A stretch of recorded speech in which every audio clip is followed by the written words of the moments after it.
Okay, good evening, everybody. Whoa, that's loud. Can you hear me good? We have a new speaker system here. So I'll call the meeting to order. We have a roll call by our city clerk, Kathy Valdez. The record shall reflect that all members are present. Okay, if you all rise, we're going to have a pledge of allegiance, which will be led by Deputy Mayor Franklin. I pledge allegiance to the flag of the United States of America and to the republic for which it stands, one nation, under God, indivisible, with liberty and justice for all.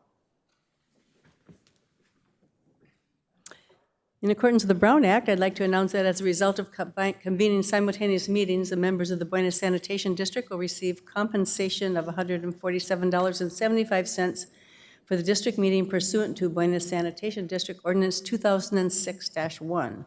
I'd like to remind everyone that the Vista Municipal Code requires members of the public to observe order and decorum at the meeting and to conduct themselves in a courteous manner. The ordinance was adopted to allow for public input and to facilitate city business without disruption of the meeting. Applause is appropriate for items listed under the presentation portion of the agenda only. To speak on an item on the agenda, please fill out a speaker slip with the number of the item you want to speak on and give it to the clerk secretary staff. Speaker slips are available on the table just outside the city council chambers, and speakers will have 3 minutes to address the city council. With that, we'll go to the approval of our agenda by our city manager, Patrick Johnson. Thank you, Mayor. There are no changes this evening. Okay, and we had a closed session this evening, so we'll bring out of our closed session is our, wait, it says Daryl, but not Daryl. This is Assistant City Attorney. The City Council took no reportable action in closed session tonight. Sorry, wrong information there. Okay, so we have 3 presentations this evening. Our first presentation is recognition of the recipients of the 2021 City of Vista Employee Awards. So we're going to go, the council is going to come down below there and do those presentations.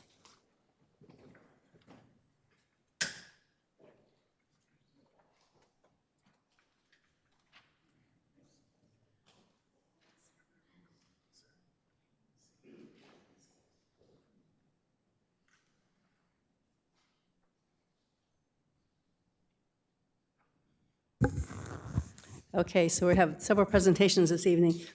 Excuse me, I have a scratchy voice here. So for the first one is our Mayor's Excellence in Service Award, which is Mike McFadden, and Craig Usher, our Deputy Chief, will accept that tonight. So I'm going to read the proclamation here.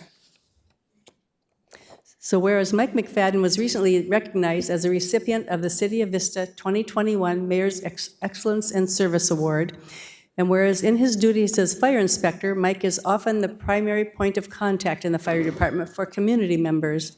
Mike's duties include inspection, code enforcement, and fire investigation. On the fire ground, Mike works with displaced families who are most likely having the worst day of their lives. When he arrives, Mike takes time to speak with residents to ensure their needs are met by connecting them with services such as the American Red Cross. Mike makes sure that residents know that the city cares about their needs and their circumstance. He conducts all these duties with the utmost care and compassion in addition to an excellent cause and origin investigation. And whereas when conducting an inspection and code enforcement activities, Mike works with business owners to help them understand the reason behind the code and how it will increase safety for them and their customers. He completes the difficult task without seeming cold or compassionless and is always providing excellent service in an extremely professional manner. Whereas Mike provides phenomenal internal customer service to his coworkers by supporting, encouraging, and mentoring them. When he is approached, he almost always begins a conversation with, "How can I help you?" Mike is happy to step in and help others no matter if the task is in his job description or even his department. If he sees someone in need, he is always there to lend a hand. Within the fire department, Mike has received training in peer support, and he is successful in aiding those who are struggling with the emotional toll of the job. Mike's most important tool in peer support is his genuine compassion. Mike cares. He cares about his coworker, he cares about the public, and he cares about those he considers friends, which is almost everyone. Because of his caring, he will reach out to you and be there to lend an ear or advice, regardless of the day of the week or the time of the day. It is not something he does because it's important for work. He does it because he helps people in need. Mike goes out of his way to mentor and assist newer employees. Recently, 2 new inspectors were onboarded, and Mike has taken hours of his time to guide the new inspectors. When they return from classes, Mike helps them translate the new information they've gained into useful tools for the real-world environment. When he sees a training opportunity, he includes them immediately. Like everything he does, this is done with compassion. His approach empowers others and gives them confidence, even when they are the student in the situation. Whereas it is challenging to describe the impact Mike has had on others, you cannot work with Mike and not sense how much he cares about you and how much he cares about others. Service is not a job for Mike, it is a calling. It is embedded in his DNA, and it shows in his every action. Now, therefore, the mayors and members of the Vista City Council congratulate Mike McFadden on being chosen as the City of Vista 2021 Mayor's Excellence in Service Award recipient, and hereby proclaim Wednesday, May 25th, 2022, as Mike McFadden Day in the City of Vista. So congratulations to Mike.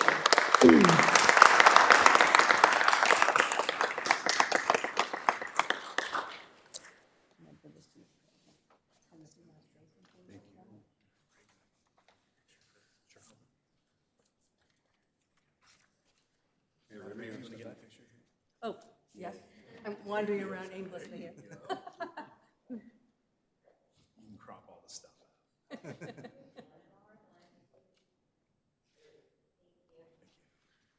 I thought he was going to say something. I was wandering over here to look at this. Did you want me to say something? Sure.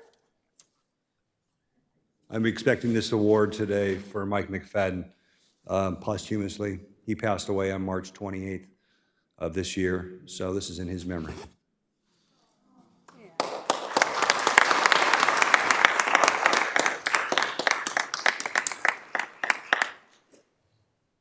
The next one will be Annalisa Holbrook, Manager of the Year, and our Deputy Mayor, John Franklin, is going to present that. Thank you, Madam Mayor.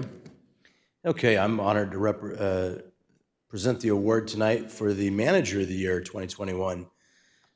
Proclamation reads, whereas Annalisa Holbrook was recognized as the recipient of the City of Vista's 2021 Manager of the Year Award, and whereas the city's risk and safety analyst, Annalisa, served as the city's de facto COVID-19 officer, she quickly stepped up to manage the city's contact tracing and infection testing protocols. She comprehensively navigated quarantine requirements from the California Department of Public Health, county health orders, and Cal OSHA emergency temporary standards. She drafted the city's COVID-19 prevention plan and reconciled it with every edit that came from Cal OSHA. Her calm demeanor and friendly attitude made so many recently and possibly infected employees feel safe during a very scary time. She helped employees navigate leave programs and provided them with testing resources to where they lived, close to where they lived, including those who live outside of the county of San Diego. And whereas outside of COVID, Annalisa handles the city workers' compensation, liability, and property insurance programs, as well as the ADA and FMLA processes, all of which she does superbly. As part of the 2021 labor negotiation process, one bargaining unit requested reopening language that would address what they felt were deficiencies in the workers' compensation process. Annalisa spent many hours developing a new process and protocols that would improve upon those deficiencies and educating staff on how the workers' compensation system works. As a result, that bargaining unit asked to revise the language in the MOU so the negotiations would occur only on an if-needed basis instead of a time-certain process. The group specifically pointed to Annalisa's efforts in improving its workers' compensation program. And whereas illness and injury do not necessarily make their presence known during regular work hours, repeatedly employees report that when they had a COVID question on a weekend, in the evening, or even during a holiday, they called Annalisa and she picked up the phone. If she missed their call, it was returned within hours. Employees with work-related injuries report the same treatment. She's calling them after their appointments, even when the city is closed. If the employee is having problems getting a call back from their doctor or is scheduled for physical therapy, she makes calls on their behalf. And whereas in addition to her work duties, Annalisa is active with the city employee committees, Annalisa's job requires a lot of plate juggling and rolling with the punches, but she seems to do it effortlessly. She has the unique ability to be professional, but also accessible. Now, therefore, the mayor and the members of the Vista City Council congratulate Annalisa Holbrook for being chosen as the 2021 City of Vista Manager of the Year, and do hereby proclaim Thursday, May 26, 2022, as Annalisa Holbrook Day in the City of Vista. All right. Is Annalisa with us? She's right here. Oh, she's okay. She's behind. Yeah, she's back here. All right.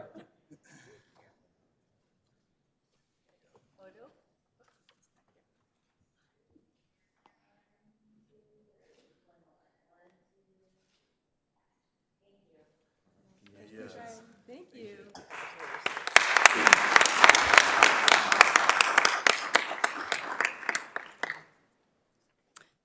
Okay, and the next one, we're going to have Employee of the Year, and there actually are two. Our Joe Green, our council member, is going to do Bell Chow. That's right. Thank you. All right, I have the unbelievable privilege of presenting this to Miss Bell Chow. Come on up, Miss Bell Chow. Stand back here for us. Whereas Bell Chow was recently recognized as the recipient of the City of Vista 2021 Employee of the Year. And Bell's dedication to the city has been paramount over the last year as she quickly filled duties of vacant positions while carrying a heavy workload and never losing sight of the city's mission to provide exceptional service to the public. She's been monumental in processing engineering department applications for boundary adjustments, certificates of compliance, grading plans, subdivision maps, and conceptual construction plans for both small and large-scale projects. Sometimes you can't see her behind the desk, so many plans right there. Whereas Bell looks for ways to improve the department's efficiency, bringing to the table not just ideas, but ideas with a game plan on how to implement them. Additionally, Bell is always looking at ways to innovate the department process. She is an out-of-the-box thinker, providing solution-oriented ideas that break from the norm, and lots of smiles. Whereas Bell has demonstrated excellent communication and patience skills at the public counter, even during the most challenging situations. She remains calm and continuously provides clear and accurate information to customers. She's informative and knowledgeable about engineering requirements related to complex documents such as tract maps, technical reports, grading plans, stormwater requirements, and a host of other technical information.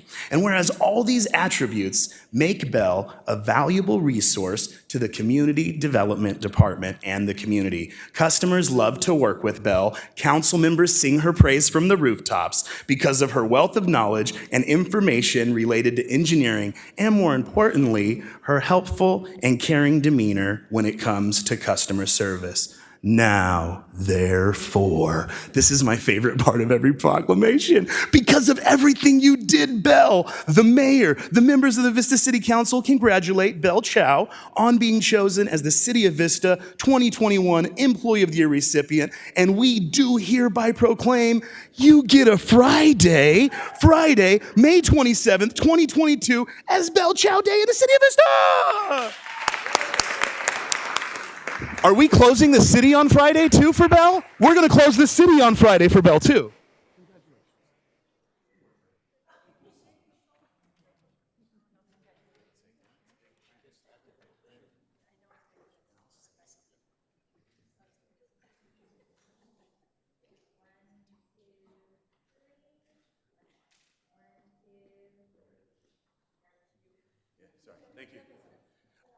Well, I also wanted to just say that Mike McFadden was the co-employee of the year. I don't know that it's pretty much the same proclamation. Oh, I thought she was going to do Daryl. My bad. Sorry. No. Okay, and so Councilmember Karina Contreras is going to read this proclamation. He was also Employee of the Year. All right, so this is a proclamation for Mike McFadden, Employee of the Year. Whereas Mike McFadden was recently recognized as a recipient of the City of Vista 2021 Employee of the Year, and whereas Mike is an amazing example of what it means to be a Vista employee. He is a dedicated member of the fire service and has worked through many aspects and ranks within both fire suppression and fire prevention. His background as a boot-on-the-floor firefighter, paramedic, who excelled through the ranks of his career give him a 360-degree perspective of his current job as a fire inspector in prevention. He has a foundation rooted in the fire service, and that experience taught him empathy and sincerity to deal with the clients he interacts with, whether it is regarding inspections, prevention, abatement. Mike has respect for the clients and listens to them regarding their complaints and concerns, and usually, by the end of the conversation, he has won them over and made them understand why the rules being enforced are necessary. And whereas Mike has been an exemplary mentor and is the first to lend a hand, he strives to maintain a safe and reliable workplace for his Vista family. Mike works diligently and has high standards for himself and his peers. He truly is proud to serve his city, department, community, and wears his uniform with pride. And whereas Mike doesn't just work in Vista, but also volunteers in the community by serving meals to families at Operation Hope. Additionally, he celebrates and donates to other city employees. When he hears of a childbirth, wedding, graduation, you name it, he wants to support them. He'll leave little gifts for people here and there to show others that they are cared for and that they are deserving of that reminder. And whereas Mike has a genuine love for not just the fire department, but all departments, he always has something great to say about everybody and reminds us that the Vista bond amongst our departments is solid because of a shared respect and work ethic as a team. Now, therefore, the mayor and members of the Vista City Council congratulate Mike McFadden on being chosen as the City of Vista 2021 Employee of the Year recipient, and do hereby proclaim Monday, May 30th, 2022, as Mike McFadden Day in the City of Vista.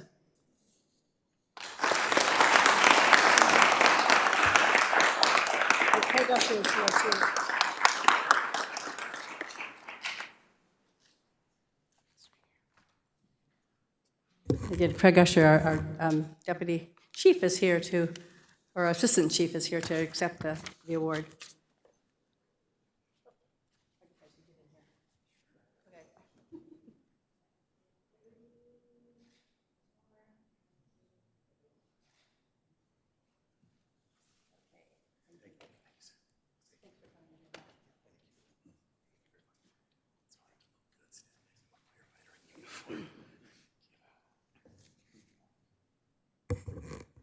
Okay, so we have one, this is really an important one. We're going to recognize our retiring city attorney, Daryl Piper. Come on down, Daryl. I remember, I can't remember what year it was, but I remember when we hired him. And how many years ago? 2005, yeah. So it's been a few years. Yeah, so I have this. Give this. You can hold this. Okay, I have a proclamation for him here. Whereas our city attorney, Daryl Piper, is retiring on June 3rd, 2022, after over 16 years of dedicated service in the city of Vista. Daryl grew up in China Lake, near the Naval Air and Weapons Station, where he attended Sherman E. Burroughs High School and was surrounded by impactful military projects. In high school, through an outreach program, he was able to clerk for the Weapons Planning Group at the Naval Weapons Center, was recruited as a weapons research analyst until 1969, and was one of the youngest people to receive military clearance at the time. Daryl has a Bachelor of Arts degree in economics from UCLA and is a graduate of the USC Gould School of Law, where he received his Juris Doctor degree. Daryl has 5 decades of attorney experience, beginning his career in 1970 for the law firm Richards, Watson, and Gershon, and becoming a partner and senior counsel in 1975.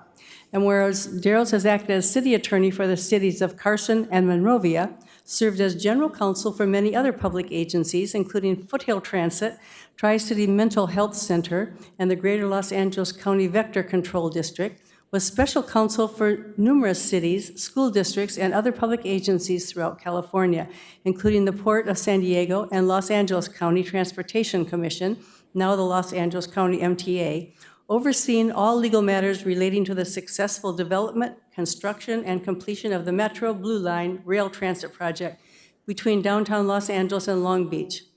Darrell was a former Reserve Peace Officer and ultimately achieved the rank of Commander in the Pasadena Police Reserve Unit, past President of the Los Angeles County Delinquency and Crime Commission, former Chairman of the Board of Youth Opportunities United, Incorporated, and was a member of the Executive Board and Board of Directors and the Council Commissioner of the San Gabriel Valley Council of Boy Scouts of America, and served on many other committees and groups. Darrell is past President of the City Attorney Association of San Diego County, and was a regular lecturer for the League of California Cities, a member of its Transportation, Communications, and Public Works Policy Committee, and served as a trustee of the California City Management Foundation. In 2005, Darrell left Richards, Watson, and Gershon to be appointed by the Vista City Council as city attorney, and quickly transformed the city by creating a prosecutorial unit in the city attorney's office. He also significantly improved processes and procedures, including streamlining all contracts and agreements, which has allowed departments to operate in a much more efficient manner. Darrell helped craft what is now known as Proposition L, a general half-cent transaction and use tax approved by voters in 2006, which helped fund significant needs in the city, including the Civic Center, the Sports Park, new stage house for the Moonlight Amphitheater, reopening of 2 community policing stations, the construction of 2 new fire stations, the remodel of a 3rd station, and the addition of fire personnel. These actions have greatly reduced fire department response times, which are vital during medical emergencies. Darrell personally drafted the Vista City Charter for approval by the City Council in order to streamline and cut costs on major construction projects. This expanded control over municipal affairs, primarily prevailing wage on such projects, and Darrell was instrumental in the Supreme Court ruling in favor of the city in the 2012 State Building Trades Council prevailing wages lawsuit case. In 2017, Darrell was key in developing the City of Vista's council districts, thereby avoiding costly litigation, saving taxpayer dollars, and taking advantage of the legal protection that enables cities to have a say in creating district boundaries. And Darrell was instrumental in eradicating over 60 illegal cannabis dispensaries in the city, as well as illegal massage establishments. Darrell was crucial in implementing Measure Z, a 2018 citizens initiative allowing up to 11 medical cannabis storefront retailers, and has allowed the inclusion of cannabis tax revenue in the city's operating budgets. And Darrell is known by staff for his efficiencies, responsiveness, patience, willingness to help, unparalleled skills, and creative solutions. And whereas Darrell's extensive knowledge, professionalism, integrity, and commitment to public service go above and beyond, his guidance and commitment to the city, the community, and his colleagues is irreplaceable, and he will be missed by all. Now, therefore, the mayor and members of the Vista City Council express and offer their sincere appreciation to City Attorney Darrell Piper for his dedication and over 16 years of invaluable service to the City of Vista community, wishing him well in his retirement, and hereby proclaim June the 3rd, 2022 as Darrell Piper Day in the City of Vista. Congratulations to Darrell.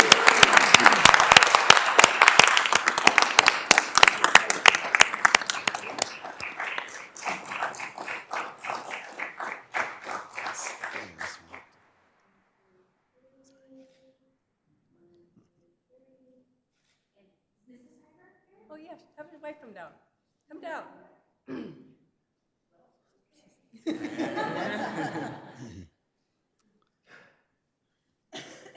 And Mayor, while you're waiting for Barbara Piper to come down, we do have our city street sign to present to Mr. Piper. That is done by our Public Works Department. You get to write all the parking enforcement laws on that street and everything. You all want to shift over to the front? It's a brand new street. Takes more room than the big sign.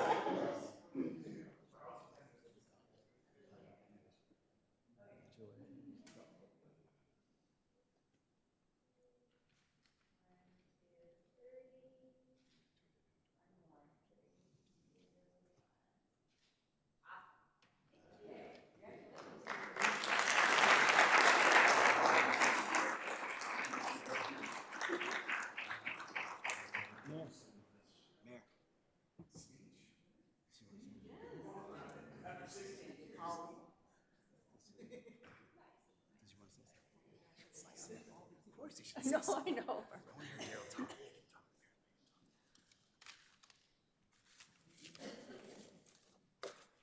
Okay, I'm out of the way. It has always been my philosophy that the city attorney who speaks the least does the best job, so I will keep it brief. It has been a privilege to work for the city of Vista and to serve you for the past almost 17 years. The city, you should know, has, I think, the finest staff and management of any city in California, and believe me, I have worked for dozens of them over my career. And you should be very pleased and proud of them. And it is my honor to have served the city councils during my tenure, and the people of Vista for all of this time. Thank you very much.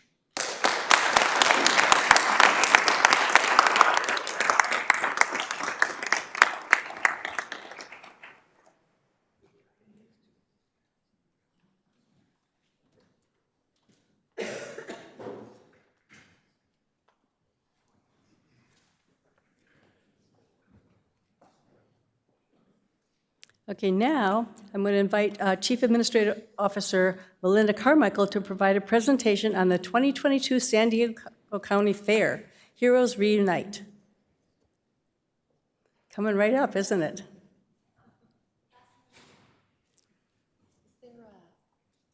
Oh, this way. Yeah, just turn around. You have to.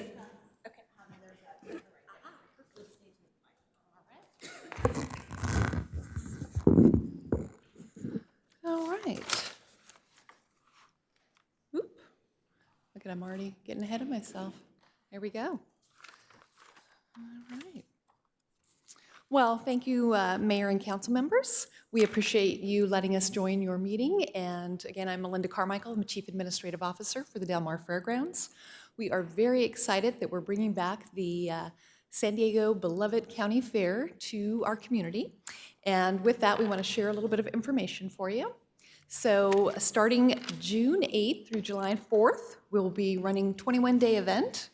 We'll be dark on Mondays and Tuesdays, except for 4th of July, of course.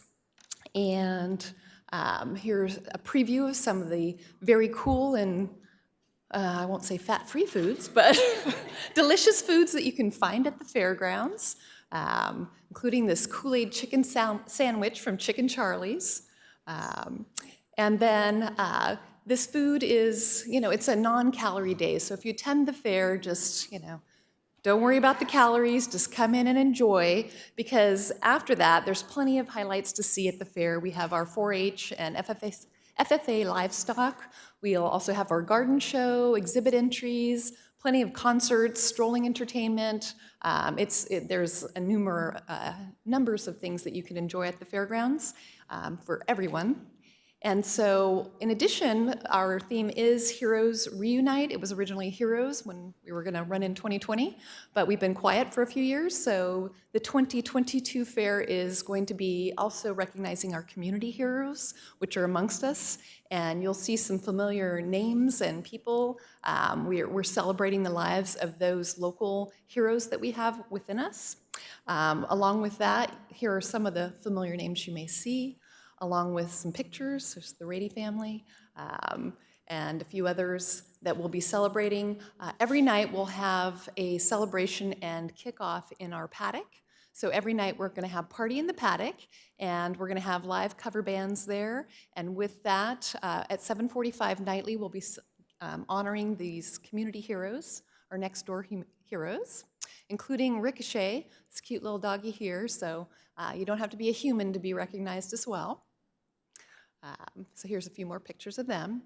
And then some program highlights. Again, entertainment. We'll have our 3 beverage festivals, which includes our beer festival, our wine festival, and our distilled spirits, along with comedians and a lot of top name acts as well.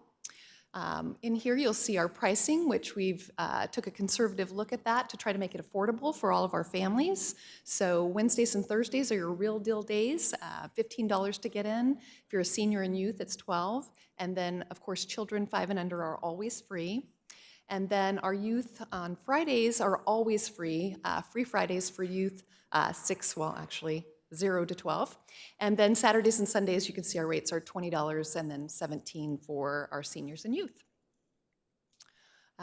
Here's our superheroes flying high, and you can get discounts on these tickets. Our main sponsor is Albertsons Vons, and so you can get the $3 off ticket codes. It's a little different. We're not giving away hard tickets at the market, but you'll actually get a pamphlet that has a discount code so that you can buy all of your tickets online. We are really asking everyone to go online to purchase these tickets.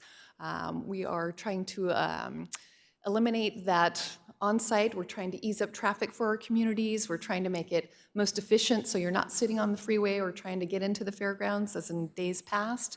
We've done a few different things to help expedite that process. So one of those things is purchasing ahead of time online. We also are offering our Costco packages, so that's a great deal. You get 37% off. And then we have a Fun Pass, 25% off of Carnival tickets if it's purchased before June 7th. We also are offering the NCTD Fair Tripper, which is great because it's the same price as buying a ticket to the fair, and you get a free ride.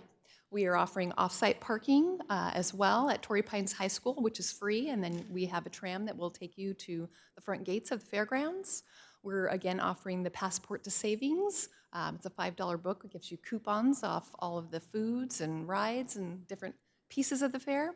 And then we have a Taste of the Fair program this year, which is for $3 at participating food stands. Every Thursday night, you can get a taster-sized portion. That way you don't have to eat that whole big Hulk thing that I showed earlier. All right, so that's a brief overview of our fair, and we're very excited to welcome back the community to the fairgrounds and make sure that you come and enjoy yourselves and enjoy our fair. Any questions that I can answer for you? Councilmember Green. Thank you so much, Madam Mayor. Thank you so much for the presentation. Greatly appreciate it. I'm super excited to get back to the fair and eat all that calorie-free food, rather guilt-free food, which is awesome. On your program highlights, you talked about the entries exhibits, the livestock garden show for kids that have been in Vista Unified, and all of their art used to go there, and I know it's been a couple years we haven't been able to do that. Are we opening that art exhibit up for all of our local schools? And Yes, absolutely. Awesome. That is great. So this is just like all the other years, Yes. no restrictions to get in or anything like that? Awesome. Perfect. Thank you so much for the presentation. Greatly appreciate it. All right. Do you know who the concerts are that are coming? We have Goo Goo Dolls. We have, I'm trying to remember on my memory. Let's see here. 311 is coming. Sam Hunt. We have a full Hispanic lineup on Sundays, which I will not be able to remember or pronounce the names. And then there are some other highlights, John Fogerty, but you can all find that on our SD Fair website, and it has the full list of all of our events. And then again, we're going to have Party in the Paddock, which is cover bands for those bands either no longer touring or that just great old bands that you want to hear that music you can't hear anywhere else. So, Super. Okay. Great. We look forward to that. all right. Any other questions? All right, I appreciate your time, and we hope to see you at the fair. Thank you. Okay, I have scratchy throat here. So that takes us to the consent, and I already had COVID, it's not that. So I'm over that, but I just have a kind of a cold. The recommendations on the following consent calendar will be enacted in one motion unless an item is removed from the calendar. Any member of the public may remove an item by submitting the request to speak card to the clerk secretary. Items removed from the consent calendar will be considered immediately following adoption of the calendar. We have 6 consent items this evening. In accordance with Government Code 54953.3, I'm providing a summary of item C5, appointment of the acting city attorney. In light of the retirement of Vista City Attorney on June 3rd, 2022, it is recommended that Walter Chung be appointed acting city attorney at the annualized salary of $220,000 effective upon the retirement of Mr. Piper. So with that, I'm Deputy Mayor. Move approval of the consent agenda. Councilmember Green? No, second. Okay, now I haven't figured out how to do this. Okay, so seeing no other comments, I will ask for your votes. Ooh.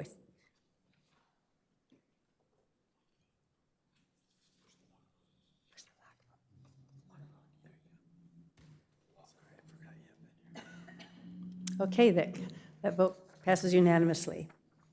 That takes us to our public hearing. We have one public hearing this evening. This is a public hearing to receive public testimony regarding proposed street vacation at 165 Eucalyptus Avenue. Public hearing is now open. Community Development and Engineering Director John Conley will introduce the item. Thank you, Mayor and Council. Kim Cruz, our right-of-way agent, will be providing the presentation.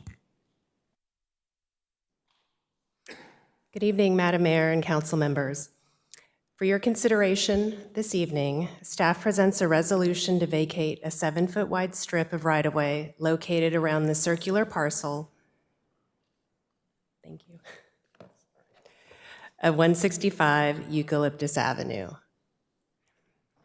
The vacation area totals 8,685 square feet.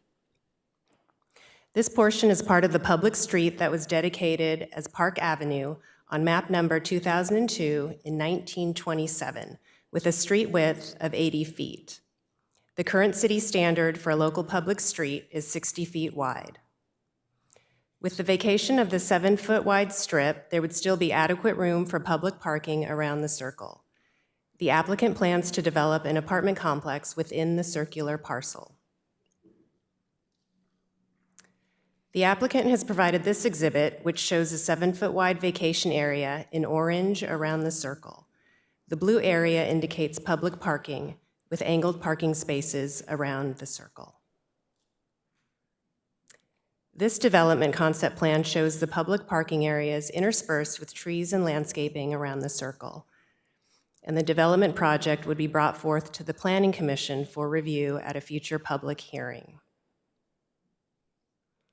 This concludes the staff presentation. Staff, as well as the applicant, Mr. Greg Dracos of LLJ Cross Park, LLC, are available to answer any questions you may have. I have one speaker. It's Anthea and Sylvia Aguilar, but I don't know if one of you want to speak or both.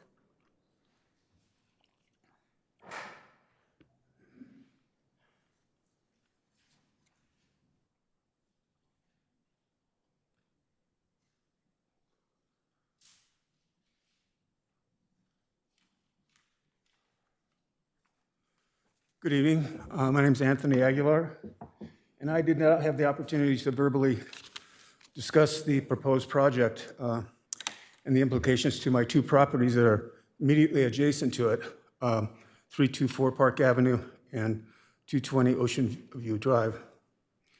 The sheer size of it, as many of the speakers at that meeting I saw on video, is just incredibly beyond what we normally would expect with the historic district parameters, I believe. The parking was inadequate. My Park Avenue property is probably the closest to the proposed east side of the structure, will be looming 50 feet above, basically taking over anything of a view or the sun even in the late afternoon. It also will look down upon my 220 Ocean View property, the outside kitchen and our view windows, because the height of it is way above that as well. My concern is that I understand you're just dealing with the 7-foot easement or whatever it is, but I wanted to reemphasize that, I bought these properties 14 years ago. They were abandoned, dilapidated. I invested hundreds of thousands of dollars to make it my final home, my retirement home, where I plan to live till I die. And the one below it in Park Avenue would be for my adult children who will caregive me. So we're devastated by this. The size of it is just beyond comprehension for what it's an impact upon my future there. I want to express that and urge you to reconsider. I know the exceptions or whatever they're called from the state your staff seem to believe that there are no alternatives. Immediately understood, at least I haven't heard any kind of compromise or something regarding the size of it.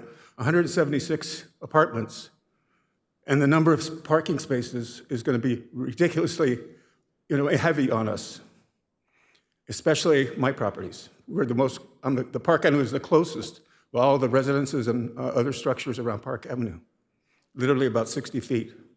So if you can imagine looking up from a porch in our living room window, and as well as the other property. So I'm just urging, given all the other considerations that have been expressed, that the council somehow find a way to get some corrections made regarding the size of it and impacts that this means to our homeowners. I've been here 20 years. My family practiced marriage family counselor for 20 years in Vista, and I plan to stay here the rest of my life. But this is ruining my retirement and the value of my properties and the peace and consideration for how people live historically in that area. It's a very old neighborhood, and I love it. Thank you, sir. And I understand. The problem is the developer can do this by right from the state. They can do this. What we're trying to do is create more positive, parking places for, paid for by the developer for the public and for the city. So that's kind of our challenge. But if we can't say no. By right, they can build this. The state says.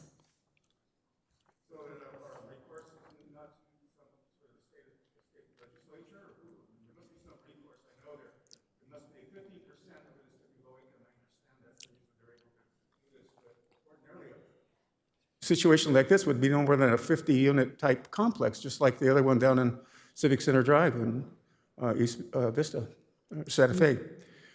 So I just think there should be something done. I'm not sure. You're saying you have no options, and there must be a way. This can't just be allowed to go floating through when it's just too much impact. Parking's gonna be bad, traffic's gonna be bad. We don't have sidewalks. I understand, sir. Okay. I don't see any further. Oh.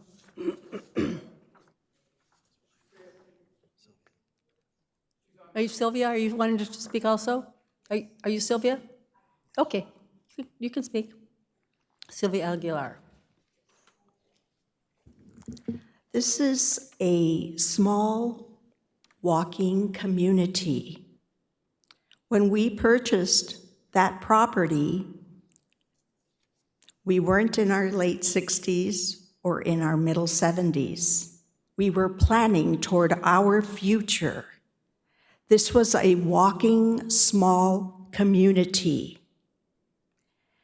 It doesn't feel like a small community when you it's a huge difference between having a church with people attending on a Sunday versus a huge building that will bring in, if you factor in the number of cars that it will take.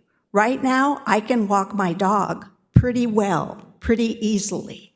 It's quiet, it's beautiful, and the concern that I have is the issue with street parking, the congestion it will bring, the safety involved. We now are in our 70s. This is what we planned for, but we did not plan for a huge development that would bring in more congestion, more traffic, more pollution. We appreciate your consideration and from our family and all the residents in what used to be a small walking community. We want to keep it that way. Thank you. Thank you. Thank you. Okay, then that takes us to, I don't see anybody wanting to speak. Councilmember Green. Does the developer have any type of report that they would like to give us, any type of presentation prepared to show us their layout? And I know I think we've all met with the developer as far as what they're doing. Just to clarify, this parcel is already zoned for this type of density. They do have a 15% low-income overlay, and all that we have the right to do right here is not vacate the 7-foot easement, which wouldn't stop their build by any means. It would basically just tie our hands from putting a parking overlay, which is extremely necessary over here, and also implementing all the different safety, traffic mitigation, things that we're having to implement for a project this size. So if you could just show us kind of what you got going on, and if you have it ready. Thank you. Sure. I don't think, so good evening. My name is Greg Dracos with LLJ Cross Park LLC. Thank you very much for hosting us here this evening and obviously giving us the opportunity to speak to the project. I don't think we have anything prepared in terms of, and John, correct me if I'm wrong, in terms of the changes to the project from the early design review hearing. But just in response to some of the comments and concerns from Mr. and Mrs. Aguilar, and we completely understand we have a long way to go with regard to public outreach. I'd like to meet with them personally, and we'll go out into the neighborhood and door knock and get additional input and feedback from the residents and the neighbors directly adjacent to the project. But we have, from the initial early design review meeting, taken into account a number of the main feedback items, which were the two big ones were height and traffic and parking. So with regard to height, we've started exploring reducing the project size that is on the residential facing component of the project. You can see on the right-hand side of the screen there, down to 3 stories, and part of that is actually subterranean is the way the topography works. So the project is significantly reduced from a height perspective and a scale perspective on that east side. In addition, we've increased the parking capacity on site to either meet or exceed both city standards and certainly state standards as it relates to density bonus.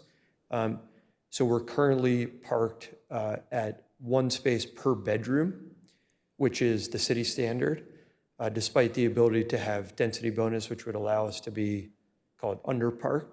So the goal for us is to provide a project that has no overflow parking from the project itself, is parked 100% on site, orients the entry and exit to the traffic or to the parking structure, which is hidden in the center of the project. That entry and exit to the parking structure will be in just one location, facing away from the neighborhood, as you can see on the conceptual site plan.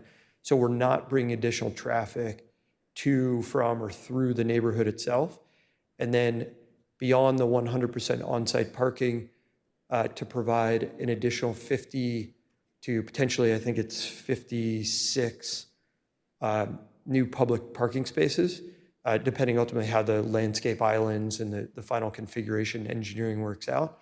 But all told, that would be 100% parking on site, 50 plus or minus new public parking spaces, new pedestrian crosswalks, landscaping, public landscaping, as well as a reduction in the mass and scale of the project that's on the residential facing side.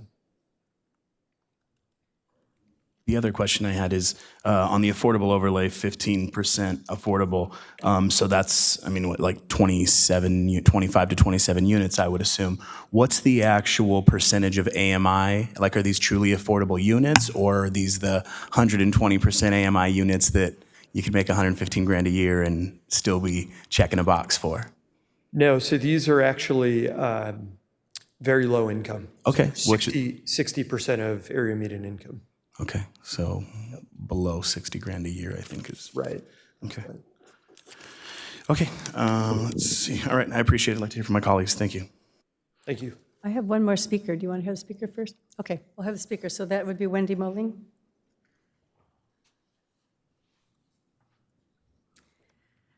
Yes, hi. I live at 237 Ocean View. I've lived there for 25 years. And I like the idea of the subterranean, the way the land already has a retaining wall on the Ocean View side.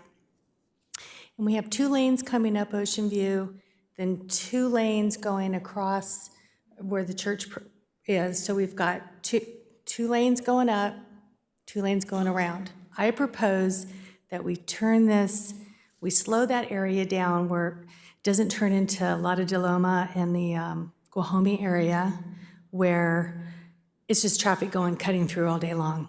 So today, on my way to this meeting, I was driving down Ocean View. I own a couple properties at 421 and 237. And as I'm coming around a 10-mile-an-hour corner,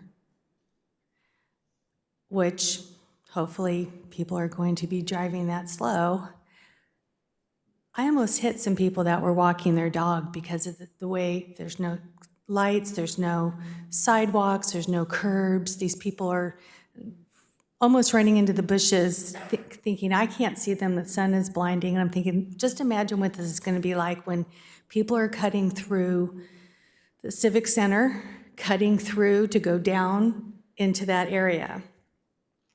So I thought, okay, what can we do to keep our residential area as close to normal as possible? Reducing the building size on the residential corner is a great idea. Bringing it down another story, maybe even one level underneath. I don't have the plans in front of me, but I've been drawing ideas of what would work, and maybe some underground parking. When you take that little half circle there at the church, easily you can park 90 cars underground. You can make the next level be shade parking underneath the building, and there's another 90. To suffice that half of the unit, then make the other side, the building higher with storefronts and places to park that are safe, that aren't just on the circle, so where they're inside the unit as well.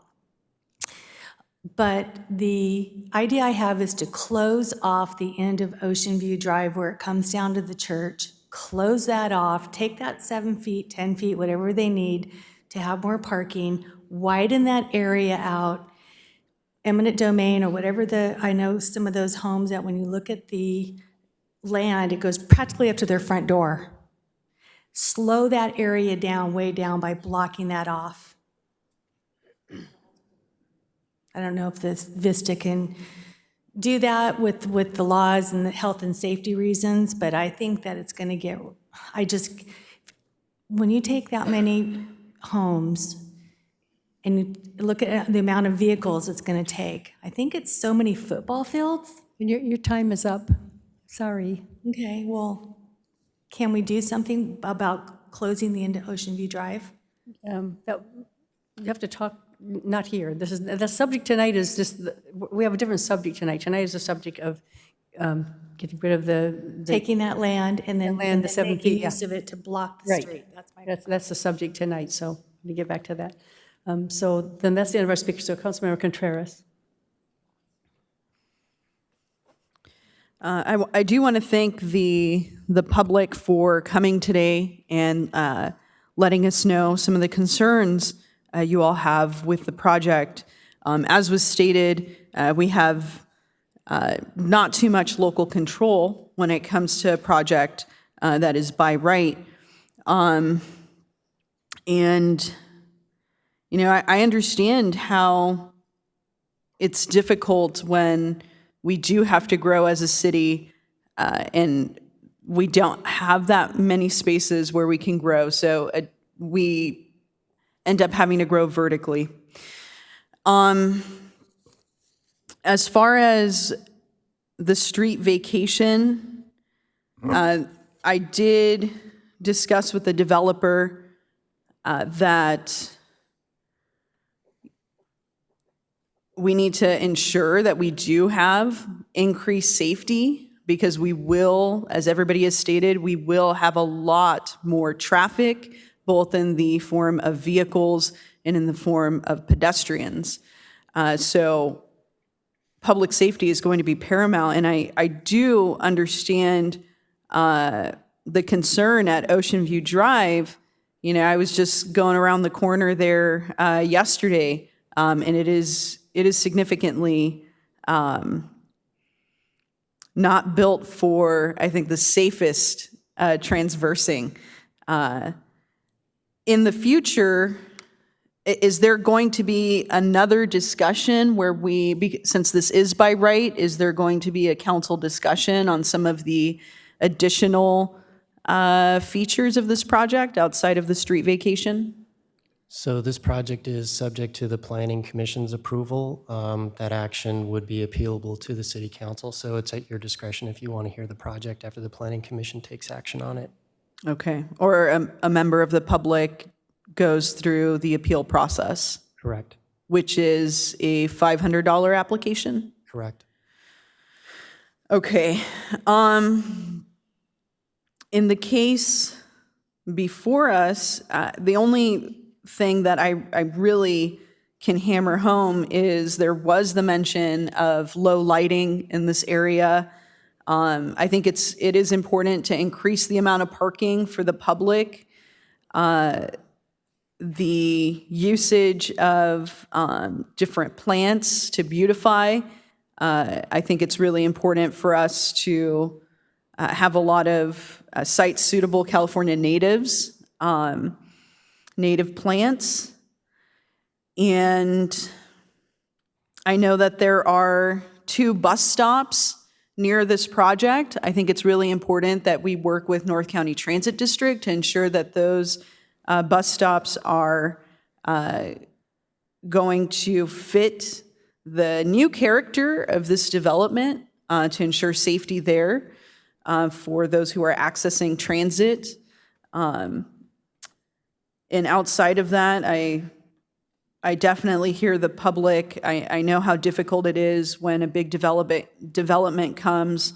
I live next to one that's a 305-unit apartment complex that I think, we could have done a better job in designing and pushing on the developer. This is a slightly different situation in that we do have limitations. But again, I do appreciate you coming